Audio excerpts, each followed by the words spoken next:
देश की जो 80% आबादी है, जो महिलाएं राजनीतिक रूप से, सामाजिक रूप से, आर्थिक रूप से जनरल कैटेगरी की महिलाओं का मुकाबला नहीं कर सकती हैं, उन लोगों को जगह दो, आरक्षण दो। लेकिन जो 30% जो आरक्षण दिया है उसमें सारा जनरल कर दिया, जो संघ की जो सोच है उसको इम्प्लीमेंट किया। लेकिन भाजपा पता नहीं किस बात से डर रही है कि 2011 की जातीय जनगणना को उजागर नहीं कर रहे हैं। आरएसएस के बंधु हैं, इन्होंने अनेकों पीआईएल द्वारा हाई कोर्ट में, सुप्रीम कोर्ट में जो जातीय जनगणना बिहार की गवर्नमेंट कर रही थी उसको रोकने में कोई कमी नहीं छोड़ी थी। आंकड़े जो पेश किए हैं बिहार ने, उससे जो है भाजपा घबराहट में आ गई है और प्रधानमंत्री कहते हैं इससे जो है सामाजिक व्यवस्था बिगड़ेगी और कांग्रेस जो है जातिगत बातें करके एक पाप कर रही है।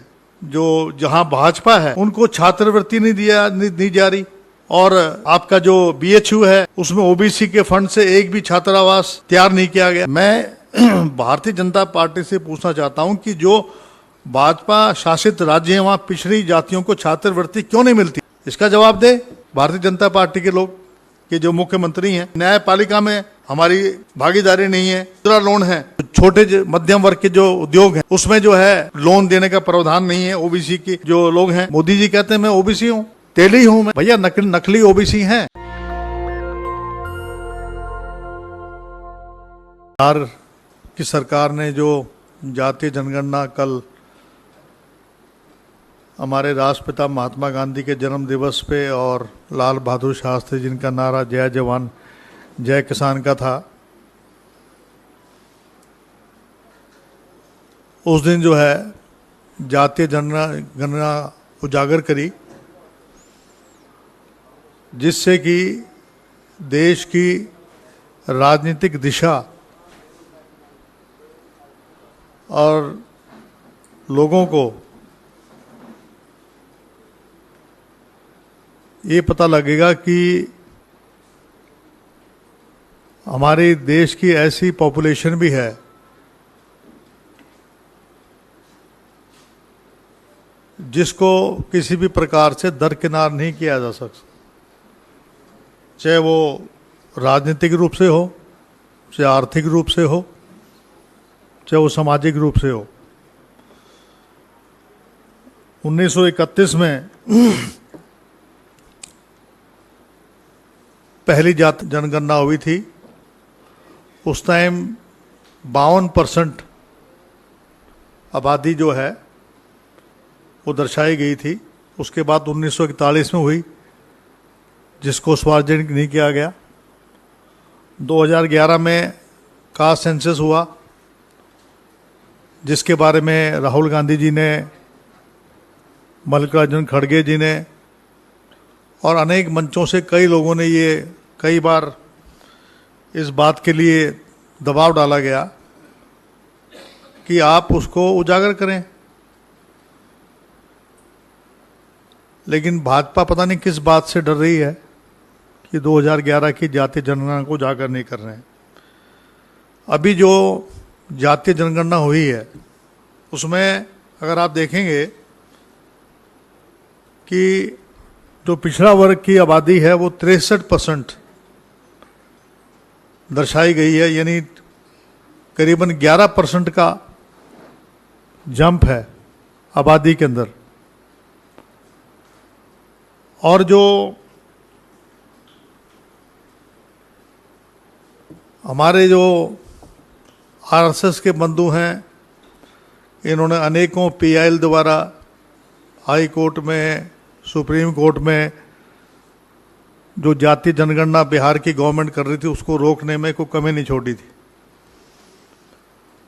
एक बार उनको स्टे भी मिल गया था, लेकिन हाई कोर्ट ने उस स्टे को हटाया। सुप्रीम कोर्ट ने भी उसको बदस्तूर जो है उसी तरीके से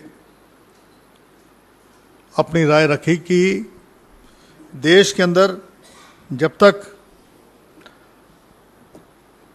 जातीय जनगणना नहीं होगी, डाटा नहीं होगा, तो काम चल नहीं सकता। आपने देखा होगा कि बहुत सारी पिटीशन जो हैं पंचायती राज के अंदर, हाई कोर्ट ने, सुप्रीम कोर्ट ने ओबीसी की जो है आरक्षण पर जो है रोक लगा दी। पूछा कि भी डाटा दो, तो डाटा नहीं। जब तक डाटा नहीं होगा, अभी जो 63% जो पॉपुलेशन है, ये करीबन 215 जातियां हैं।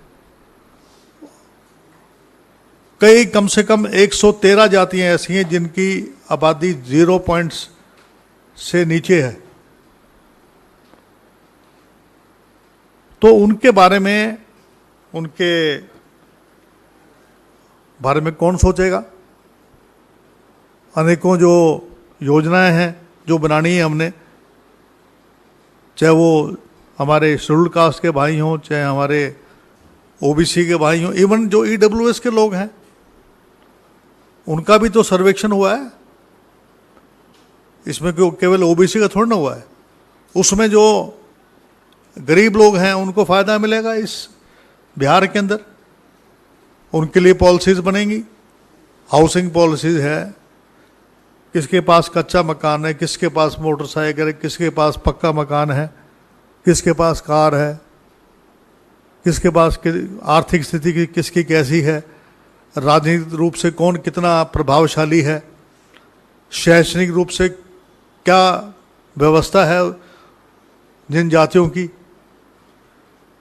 और सामाजिक रूप से कितना दबाया जा रहा है।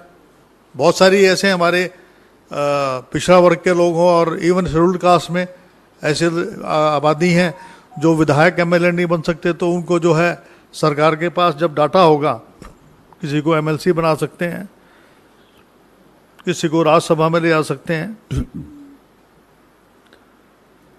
और जो आंकड़े जो पेश किए हैं बिहार ने, उससे जो है भाजपा घबराहट में आ गई है। और प्रधानमंत्री कहते हैं इससे जो है सामाजिक व्यवस्था बिगड़ेगी, और कांग्रेस जो है जातिगत बातें करके एक पाप कर रही है। अभी बयान दिया, कल बयान दिया उन्होंने, पाप कर रही है। पाप है क्या? इससे बड़ा पुण्य और क्या हो सकता है? इससे बड़ा पुण्य क्या हो सकता है कि आप आर्थिक रूप से जो कमज़ोर लोग हैं उनको आप, उनके बारे में आप पता कर रहे हो, उनकी व्यवस्था क्या है, उनको आप क्या, कौन सी ओबीसी का अलग डिपार्टमेंट बनाने के बारे में, जो हमारा प्लेनरी सेशन हुआ था एआईसीसी का, वहाँ पर बाकायदा इस बात के बारे में जो है ये बाकायदा ये कहा गया था कि हम लोग जो हैं ओबीसी का अलग डिपार्टमेंट बनाएंगे ताकि उनके लिए योजनाएं बन सकें। इवन जो है, जो मल्लिकार्जुन खड़गे जी ने एक चिट्ठी भी लिखी थी प्रधानमंत्री मोदी जी को 16 अप्रैल 2023 को कि आप कास्ट सेंसस करवाएं, जिससे कि डाटा हमें मिल सके। हम कई राज्य सरकार, जैसे आपका छत्तीसगढ़ है, झारखंड है, वहाँ पर जो आरक्षण 14% है, वो 27% के लिए बिल भेजा हुआ है गवर्नर के पास। 6 महीने से बिल को लिए बैठे हैं। क्यों लिए बैठे हुए हैं? इसके बारे में भारतीय जनता पार्टी या राष्ट्रपति जी के पास जो है, या प्रधानमंत्री जी या गृह मंत्री जी बोले उनको कि बिल लिए क्यों बैठे हैं, या फिर उनकी जो सोच जो है पिछड़ा वर्ग विरोधी है। और 16 अप्रैल 2023 को प्रधानमंत्री जी ने, ना हमारे राहुल गांधी जी ने प्रधानमंत्री को चैलेंज किया था कि आप जो है कास्ट सेंसस 2011 में जो हुआ था उसको पब्लिक करें, ताकि जो 50% का जो कैप लगा रखा है उससे ज़्यादा जा सकें। देखिए, वैसे तो इंदिरा सानी जो एक जजमेंट आई थी उसमें 50% को हम क्रॉस नहीं कर सकते थे, लेकिन एक 5 बेंच की जज ने ईडब्ल्यूएस को 10% रिजर्वेशन के लिए जो है इजाज़त दे दी, तो जम तो वैसे कर गए, 50% को 60% तो वैसे ही हो गया। जिन प्रदेशों में 50% का कैप था वहाँ 10% जब ईडब्ल्यूएस को दिया तो 60% तो हो ही गया। फिर वो इंदिरा साहनी का जो जजमेंट है उसको तो ओवररूल कर दिया ना। तो अब जो है अगर आरक्षण वहाँ बढ़ाया जा रहा है तो उसको रोका क्यों जा रहा है, इसका जवाब भारतीय जनता पार्टी दे। आप देखेंगे अभी जो है हमारे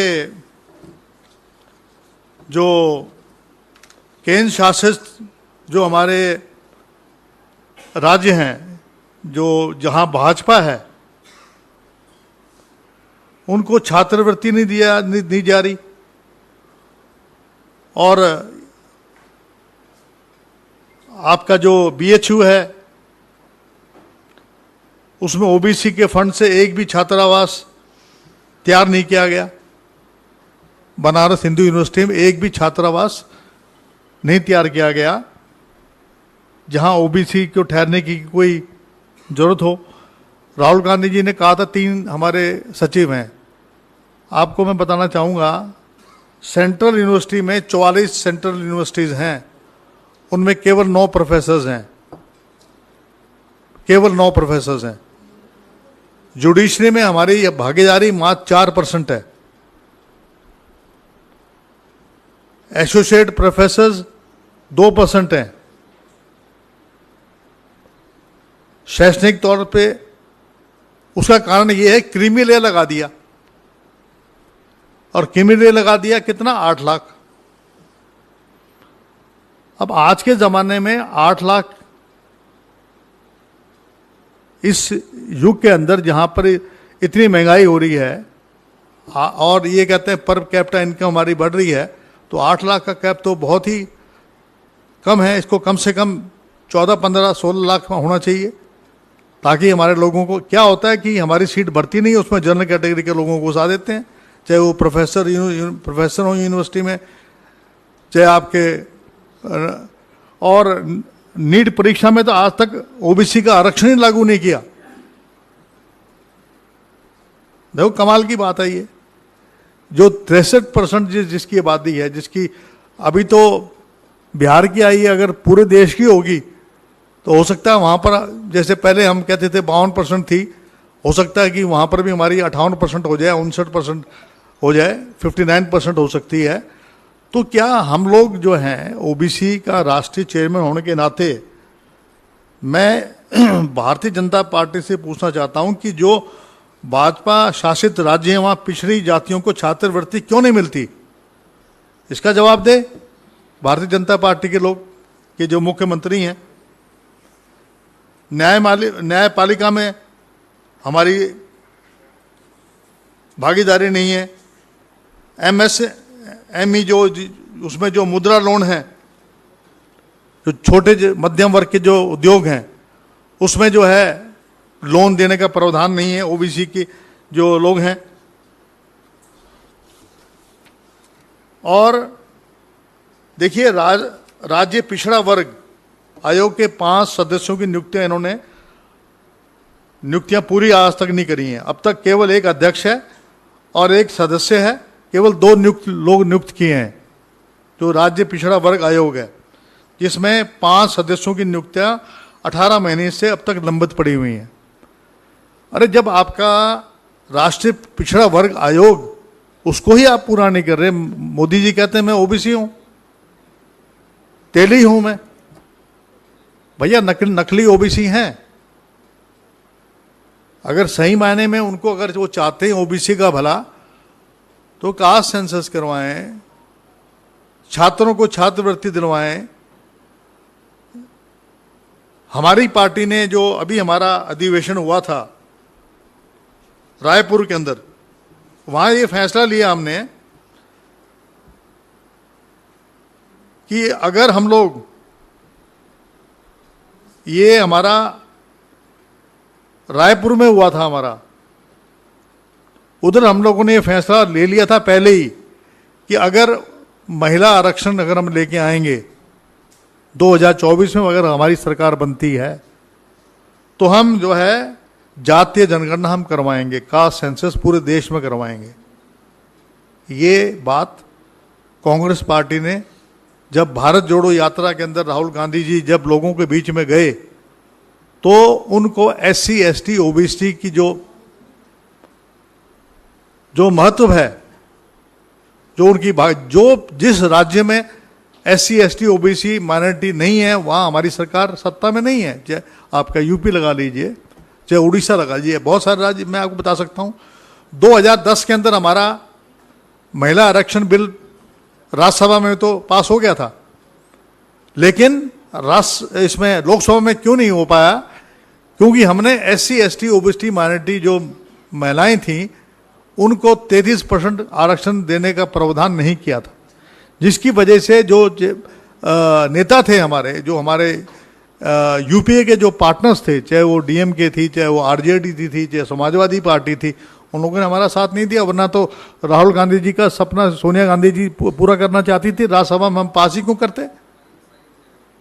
अब जो ये इसके अलावा जो है मैं आपको बताना चाहूंगा, हमने ये भी फैसला लिया था कि हम इंडियन जुडिशियल सर्विस लेके आएंगे। जैसे UPSC की तर्ज के ऊपर इंडियन जुडिशियल सर्विस लेके आएंगे, जिसमें एग्जाम होंगे और एग्जाम के अंदर जैसे UPSC में एग्जाम होते हैं, जुडिशियल सर्विसेज के एग्जाम होंगे और उनमें से जो पास होंगे उसको जो कॉलेजियम सिस्टम समाप्त नहीं करेंगे, कॉलेजियम सिस्टम जो उनमें से SC ST OBC माइनॉरिटी के लिए रिजर्वेशन करेंगे, उसमें से जो कॉलेजियम सिस्टम जिसको सिलेक्ट करेगा वो जज बन जाएगा। तो हमारे जो पिछड़ा वर्ग के लोग हैं, SC ST OBC के लोग हैं, उनको जो है मौका मिलेगा जुडिशरी में आने का, आपके अन्य जगह आने का। हायर एजुकेशन में हमें आरक्षण देने की हमने बात करी है। हम कल जो है मैं आपको बताना चाहूंगा, कांग्रेस कमेटी ने, वर्किंग कमेटी ने एक रेजोल्यूशन हैदराबाद में 16 सितंबर 2023 को ये बात कह दी थी कि सबसे ज्यादा कारण है 14 करोड़ जो देश के सबसे गरीब लोग हैं उनको जो है आज तक राशन नहीं दिया गया। 40 करोड़ लोग ऐसे हैं और उनको देने का प्रावधान हमारी पार्टी करेगी। 14 करोड़ ऐसे लोग हैं जिनको आज भी भोजन नहीं मिल रहा है। ये खाद्य आपूर्ति सुरक्षा बिल कौन लेके आया था? कांग्रेस पार्टी लेके आई थी, जिसका ये ढंडोरा पीट रहे हैं। सोनिया गांधी जी की सोच थी। राइट टू एजुकेशन जो है वो उनकी सोच थी। और मोदी जी ने जो वर्किंग कमेटी ने जो फैसला लिया था उसको मोदी गवर्नमेंट ने कहा कि हम कास्ट सेंसस नहीं करवाएंगे। उसके बारे में इन्होंने कास्ट सेंसस के बारे में बिल्कुल खामोश बैठे हुए हैं। आज तक कास्ट सेंसस जो 2021 में होना था वो क्यों नहीं किया इन लोगों ने? फिर जब इन्होंने ये बिल पास किया, इन्होंने बिल पास किया, कल हमने कल मेमोरेंडम दिया राष्ट्रपति को, जिसमें हमने बकायदा ये कहा है कि 1989 में देखो VP सिंह ने केवल घोषणा की थी मंडल कमीशन की, और 1989 में 33% रिजर्वेशन पंचायती राज में लाने का काम किया तो कांग्रेस पार्टी ने किया। उस वक्त भी जो है ये बिल राज्यसभा में रह गया था, पास होता हुआ 7 वोटों की वजह से, इसलिए नहीं हो पाया, वरना तो ये इंट्रोड्यूस हो ही गया था राजीव गांधी के समय में। और जो आरक्षण है, रिजर्वेशन है, हमने अभी जो इन्होंने बिल पास किया, कांग्रेस ने रोड़ा, इवन तमाम विपक्ष ने यूनिमोनियसली जो है ये बिल पास किया और कहा कि 33% आरक्षण मिलना चाहिए, और अनेकों अमेंडमेंट लेके आए। DMK ने दिया, कांग्रेस पार्टी से राहुल गांधी जी ने, सोनिया गांधी जी ने, मल्लिकार्जुन खड़गे जी ने, on the floor of the house पे समाजवादी पार्टी से आपके अपना दल जो इनका खुद का घटक है, उन्होंने ये मांग उठाई कि आप हमने बिल पास कर दिया है, लेकिन आप अमेंडमेंट लेके आए कि SC, ST, OBC माइनॉरिटी महिलाओं को आप आरक्षण दें।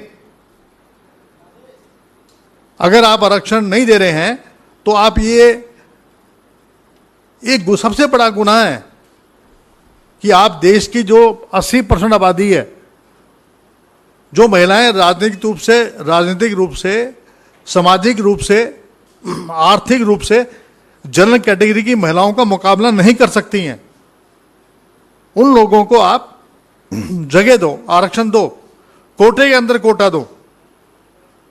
इन्होंने SC, ST को जो आरक्षण दिया है, जो SC, ST के जो MPs बनते हैं वहां दिया है, लेकिन जो 30% जो आरक्षण दिया है उसमें सारा जनरल कर दिया। जो संघ की जो सोच है उसको इंप्लीमेंट किया है। हमने राष्ट्रपति जी को ये लिखा है कि साहब जो है आप इसके बारे में विचार करें और जितने भी हमारी OBC, ST माइनॉरिटी की महिलाएं हैं, इनको जो है आप निर्देश दें प्रधानमंत्री को कि वो जो है लागू करें, ताकि हमारी जो महिलाएं हैं जो हर प्रकार से पिछड़ी हुई हैं। देखिए इससे लाभ क्या होगा, लाभ ये होगा कि जो मैं आपको बताना चाह रहा था, मैं अगर हम कास्ट सेंसस कर लेते हैं तो जो सबसे गरीब तबका है उसके लिए पॉलिसीज नहीं बनेंगी, उनके लिए एजुकेशन के अंदर स्कॉलरशिप का प्रावधान कर सकते हैं, उनके लिए मकान बनाने की बात हम कर सकते हैं, जिनका हमें पता है कच्चे मकान, उनके लिए पक्के मकान का बजट हम प्रोविजन कर सकते हैं। कास्ट सेंसस केवल जातिगत जनगणना की बात नहीं है, इसका मकसद ये है कि तमाम चीजें, पूरा डाटा हो हमारे पास। आपको हैरानगी होगी कि हरियाणा में 6 लाख की क्रीमी लेयर कर दिया, उसमें सैलरी भी डाल दी और जो इनकम है क्लास 4 के एम्प्लॉय वो भी डाल दिया। तो आप मुझे बताएं क्लास 4 के बच्चे को क्या आरक्षण मिल जाएगा? हरियाणा में तो क्लर्क के बच्चे को भी के आरक्षण नहीं मिलेगा। तो आरक्षण का लाभ किसको मिलेगा? वो जनरल कैटेगरी को मिलेगा, क्योंकि वो सीटें भरेंगे नहीं, वो जनरल कैटेगरी को दे देंगे। तो ये जिस तरीके से ये लोग कार्य कर रहे हैं, इवन जो तमाम राज्य हैं,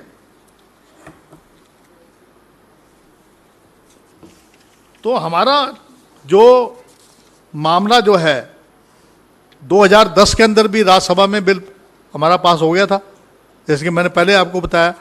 आज भी हम लोग जो हैं विनती करना चाहते हैं प्रधानमंत्री जी से, ये आप ना कहें कि बिहार में जो कास्ट सेंसस हुआ है एक बहुत बड़ा पाप हुआ है। ये पाप नहीं हुआ है, ये पुण्य का काम हुआ है। जो गरीब वर्ग के लोग हैं, जो वंचित समाज है, जो बहुजन समाज है, SC, ST, OBC माइनॉरिटी के लोगों के फायदे के लिए कार्य किया है। प्राइवेट सेक्टर में भी हमारा जो रायपुर का जो अधिवेशन हुआ था, हमने ये भी कहा था कि प्राइवेट सेक्टर में भी हम आरक्षण का प्रावधान करेंगे, क्योंकि ये निजीकरण करे जा रहे हैं।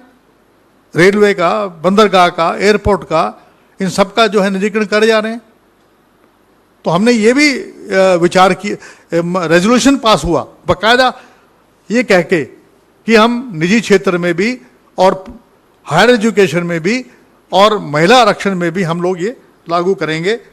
नेशनल दस्तक की आपसे गुजारिश है कि अगर इसको बचाना चाहते हैं तो नेशनल दस्तक को सब्सक्राइब करने के लिए रेड कलर के सब्सक्राइब बटन को दबाएं, फिर बेल आइकन की घंटी दबाएं। नेशनल दस्तक को बचाने के लिए बहुत जरूरी है कि हर खबर को शेयर करें, लाइक करें, कमेंट जरूर करें।